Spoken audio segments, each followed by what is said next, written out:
I'm Sophie Gilbert. I'm the culture editor at theatlantic.com. I'm here today with Bob Mondello, who is the arts critic for NPR. Bob has covered culture for more than 30 years, I think.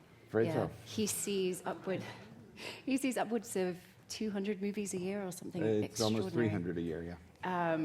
So it's really hard to think of someone who's more knowledgeable on the subject of film than him, so I'm really happy we're having this discussion today. Good to be here. A couple months ago, I think after the Toronto Film Festival, Bob was on NPR talking about how it's really been an extraordinary year for portrayals of gay and lesbian and transgender characters in film. So I think today we're going to primarily talk about 4 movies, which are Legend, Tangerine, Carol, and The Danish Girl.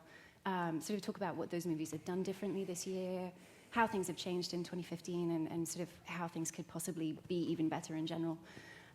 Bob, I wanted to start. It's yesterday, ironically enough, was the 10th anniversary of Brokeback Mountain, which was obviously a watershed moment in film. Can you talk a little bit about the impact that movie had at the time and sort of how it was received?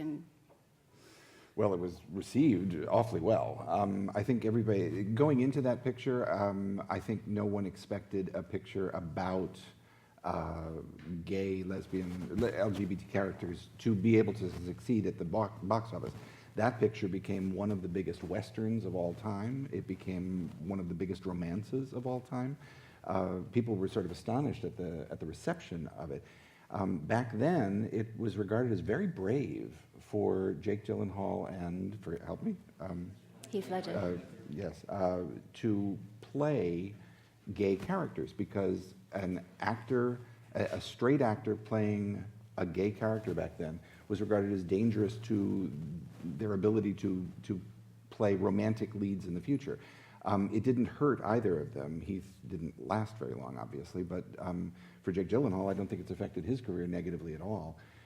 So a lot of it sort of threw a lot of the expectations about LGBT pictures out the window, which was wonderful and refreshing for the forum. How do you think approaches to casting have changed since then? I mean, obviously that was a film with 2 straight actors in important gay roles. Well, Neil Patrick Harris can play, who is married to a man and has 2 children, can play a womanizer on television and doesn't have any problems with it. I mean, I think that sort of thing is radically different today than it was back then. I remember when Harry Hamlin, what was the picture he was in? Making Love. That was regarded as a moment that was likely to ruin his career, and in fact made him less employable as a romantic lead for quite a few years. And to our benefit here in Washington, because he would play Shakespeare at the Shakespeare Theater and that kind of thing. So we were kind of lucky that this happened to him, but he wasn't, you know. So I think that's the big difference today. I guess, you know, people talk about Rupert Everett, and the fact that he is, because he is an openly gay actor, that he is regarded as less likely to play a romantic lead today in a straight capacity. That's a shame, because he's a wonderful actor. Yeah, he got typecast in Oscar Wilde movies. So Brokeback Mountain obviously is set in a different era, which leads us nicely into Carol, which is Todd Haynes' new movie. It's under awards consideration. I think we have a clip from the movie, which we're going to play. So we'll take a look at that.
Still with me?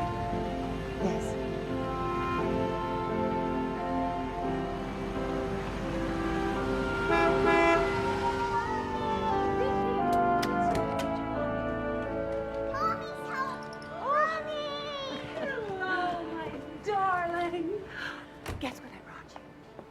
No? You never guess. Is it blue? No, it's green. So it strikes me in this scene that there's so much of a sense of being observed, of sort of playing a part, of performing. And I wanted to ask you a little bit about that and what you made of the movie. Well, that scene actually shows something that struck me when I was watching the picture, and I couldn't figure out why I was so conscious of glass in this movie. I was forever. You notice the windshields were really dirty in that, and you don't do that if you're Todd Haynes unless you're doing it for a purpose. And I was thinking about why would he want me to see the glass? Why was every piece of glass in the picture very clear? You see reflections in mirrors, you see reflections in shop windows, all that kind of thing. And I realized after a while that I was seeing the characters the way that the world saw the characters. In other words, they were perfectly visible in society. These are lesbian women in society who are visible to the outside world, but through a filter of some sort, always slightly at a remove. And the place where they didn't do that is when the two of them were sitting alone together, and you didn't see them through the glass. And I thought that was kind of fascinating as a way of articulating visually the plight of the characters back then in the 50s. Why do you think that Todd Haynes does these period movies where he's very much kind of exploring the experience of being gay in an era when it was not tolerated? It's more interesting. Yeah. It just is. As somebody who lived through that, you're way too young to appreciate this. As somebody who lived through that, it was tougher to be. It was impossible for me to be out in the 50s and 60s. I couldn't even think about that. And it makes there's a tension to everything that happens if you're in that period. And I think that fascinates him. It also gives him the opportunity to do those incredible fashions. Oh my God, everything is so gorgeous in these movies, and this is just an exquisite one. Speaking of gorgeous, and also, Carol is a movie that's obviously under awards consideration, and one of the other movies that people are talking about along the same lines is The Danish Girl, which we also have a clip from, I think.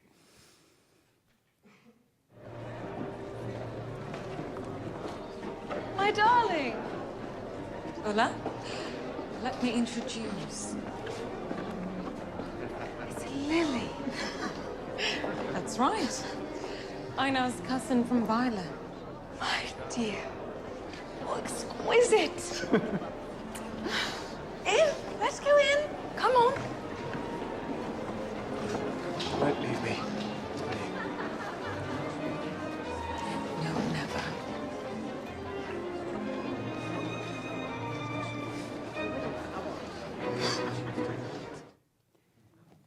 This is such an important movie. It tells the story of Lily Elbe, who was the first woman to undergo gender reassignment surgery. And the movie, I think, is extraordinarily ambitious, but it's ended up being criticized as much as praised. And I wondered if you had thoughts on why that might be.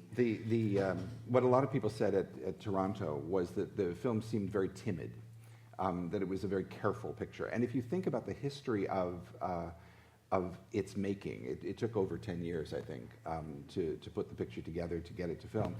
And I think it's pretty clear that the world has changed in those 10 years. Among other things, we have gay marriage now, we have trans characters on television shows almost casually. And I think that the picture was envisioned as something that had to be very careful about introducing these characters and making them appealing to an audience. Because remember, you have to buy a ticket to a movie. This is not true of television. For TV, you just have to be there, right? You can turn on the television and watch it.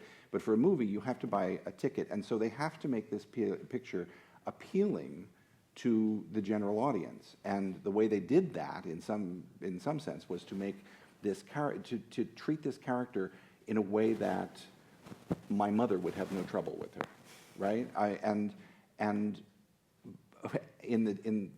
today, after Caitlyn Jenner, after all the things that have happened in society, I think that seems less adventuresome as it probably would have a couple of years ago had the picture come out then.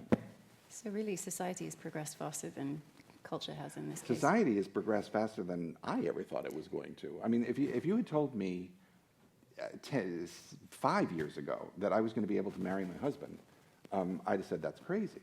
And it didn't seem like that was ever going to happen, and here we are. I also didn't think we were going to have an African American president. So. I think it would be great to compare The Danish Girl to Tangerine, which is a completely different movie about transgender characters that was also released this year. And was made on iPhone 5, yeah. Which is just amazing. It's a wonderful picture. I urge you very strongly to see Tangerine. It's a remarkable film. And they're pushing one of the actors in it for Best Supporting Actress, which I thought was an interesting, it's about two trans sex workers, really, in Los Angeles, and the actor the actress that they're I don't know how to. I refer to everyone as actors now because I got flack on NPR once for distinguishing. Somebody said you don't call people directresses, so why are you calling them actresses? And I think that's true. So, but the actor, they're pushing her for Best Supporting Actress, I think. And it's conceivable that Eddie Redmayne would be nominated for Best Actor, which is an interesting thing for these two transgender characters. I just think that's an odd juxtaposition. What do you think the difference is in having Eddie Redmayne play a transgender character versus having transgender actresses in the role? What kind of difference do you think that makes to the films in general? Well, I don't know in general. In this particular instance, Eddie Redmayne is doing a lot of very delicate things. I've had women who've seen the picture at NPR who have talked about, I had no idea that this is what I do, and I thought, well, it isn't what you do, and so but the characters in Tangerine don't do any of that and are still clearly identifiable as women, and so I think that again, I think it's the conceptual nature of the picture. One is set in the 1920s, one is set in today, and there's the difference of 100 years of history makes a difference there. Yeah. I mean, obviously, The Danish Girl and Carol are very much movies about this experience that the characters are having, which is a profound one, but then there's also Legend, in which you have a gay character and his sexuality is not relevant to the movie at all. At all. Yeah. No. It figures in the plot. This is a picture in which Tom Hardy plays both of the Kray brothers, the British gangsters, and he's playing them both. And the wonderful thing about the movie, it's not a fabulous movie. It is, however, a terrific double performance. And there are moments in it where I completely forgot I was watching an actor playing two parts. I just completely forgot. They were both there present on screen, and I just went with it. But one of the characters, one of the two brothers, is gay and makes no bones about it, and this is the 1960s, and the other gangsters are somewhat startled by this, but he is so violent that nobody dares challenge him. This is an approach that didn't occur to me back in the 60s, unfortunately. Sort of wish it had. But anyway, I think it is remarkable as a picture because nothing is made of it at all, really. I mean, if you were describing this movie, you would describe it as a movie in which one person plays both leading roles. You would describe it as a gangster movie. I don't think you would say of it that it was a LGBT movie, particularly. It's an aspect of it. And I think that, going back to your original question about how things have changed since Brokeback, Brokeback, when people started talking about it as a Western, everybody was surprised at that, right? Today, you talk about this as a gangster movie, and nobody's surprised at it. Yeah, so that in itself is a huge sign of progress. I think it's a remarkable change. We have about 5 minutes to take some questions, I think, if anyone has anything they'd like to ask Bob. Hi, I was just curious. We're listing a lot of movies with cis white men leading the roles. Like, what can we do as a community to encourage more diversity? And even just quick Googling Tangerine, it's a story with a little bit of people of color, but it's in the roles as trans prostitutes. So Well, they are the leads. I They mean, are, you know, they are the leads, but it's still part of kind of the overarching stereotype that we have towards the trans community. So. Well, I guess the question is, what would you want to see those characters be? I mean, I think we are getting trans performers in movies. The fact that is happening at all is remarkable. It's happening to some extent on television as well. My understanding is that forgive me, I've forgotten her name,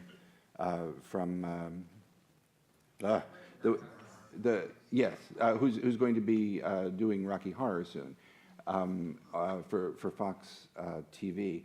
And when that happens, there are all kinds of questions you can ask about what having a trans actress in the role of Dr. Frank-N-Furter does to the whole conceptual nature of that show, right? It changes the nature of the show in fairly dramatic ways. So I think it's something that you have to look at in every individual instance. What can we do as a community to encourage it? I think simply go to the pictures and make sure that other people go to the pictures. I mean, if the films are good, if for instance, if Tangerine gets nominated for an Oscar, it is going to raise the profile of the actresses in it and of the storyline and all of that in such a dramatic way that I think we'll see kind of wonderful things come out of that. And I don't think the fact of them being sex workers is a negative in that sense.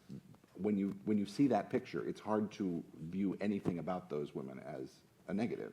They're remarkable, vibrant, exciting characters. You can't ask for anything better than that, really, in a film. Does anyone else have a question for Bob?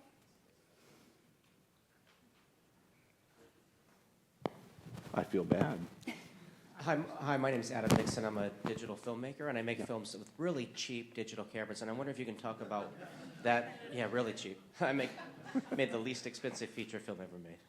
But I wonder, can you talk about what it means that anyone, outsiders, anyone in specific communities, the LGBT community, communities around the world can have access to these cameras that make a near Hollywood quality image for just a few $1,000s, what that means to access to the mainstream, to this kind of filmmaking? Well, a few years ago, it's opened up subject matter in a remarkable way, and a terrific one for the LGBT community, among others.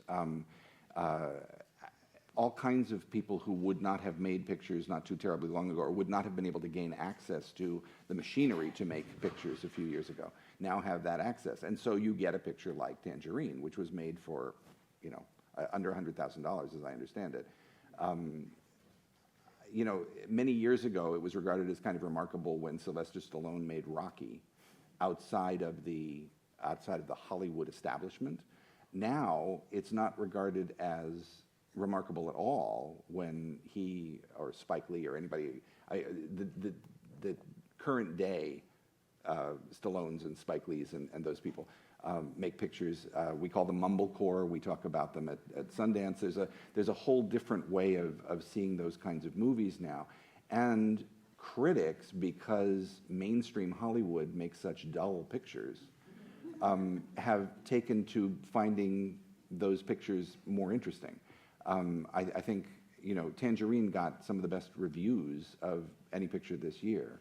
And I think that's largely because, not so much because it was made on iPhone 5s, but because it's, I'm noticing that my hand is doing this. but because it's a strong piece of movie making, because it's well directed, because it's well acted, because it's a slice of life that most people have not seen, and so it becomes remarkable in that sense, and mainstream in a sense, and I think that's the. I got to say, if the alternative is for me to see Avengers: Age of Ultron and Ant-Man, I think I'm going to be reviewing these smaller pictures that are more interesting, and so is every critic in America. I think it's just an automatic thing that there's more to talk about the smaller pictures and the pictures that don't do what Hollywood does so regularly and so well, but so regularly that there's nothing more to say about it. Amen. I think that's all we have time for. Thank you so much. No, That's thank a you. great discussion. Thanks.